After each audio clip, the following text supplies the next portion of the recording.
ചക്കപ്പഴം കൊണ്ടൊരു വട്ടയിലപ്പം ഉണ്ടാക്കിയാലോ? അതിനാവശ്യമായ സാധനങ്ങൾ: ചക്കപ്പഴം, ഗോതമ്പ് പൊടി, തേങ്ങ, ശർക്കര പാനി, ഏലക്ക ജീരകം പൊടിച്ചത്, ഉപ്പുപൊടി ആവശ്യത്തിന്.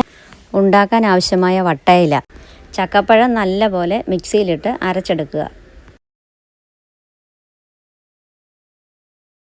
ഗോതമ്പ് പൊടി, തേങ്ങ,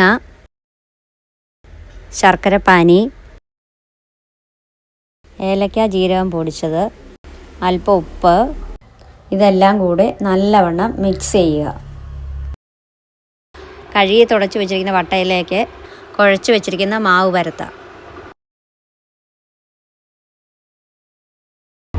ഇങ്ങനെ നന്നായിട്ട് 3 വശവും മടക്കി വയ്ക്കുക.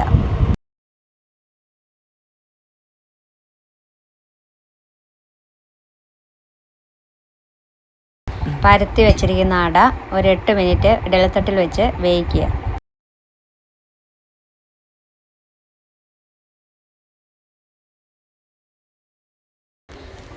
ഏകദേശം ഒരു 8 മിനിറ്റ് കൊണ്ട് നല്ലവണ്ണം വെന്ത് കിട്ടിയിട്ടുണ്ട്. നമുക്ക് ഈ ഇലയൊന്ന് തുറന്ന് നോക്കാം. ചൂടോടെ എടുത്തുകൊണ്ടാണ് ഇതിങ്ങനെ ഇലയിൽ ഒട്ടിപ്പിടിക്കുന്നത്. തണുത്തതിന് ശേഷം എടുത്താൽ ഇത് ഇലയിൽ ഒട്ടാതെ നല്ലവണ്ണം കിട്ടും. ഈ വീഡിയോ ഇഷ്ടമായാൽ ലൈക്ക് ചെയ്യുക, സബ്സ്ക്രൈബ് ചെയ്യുക.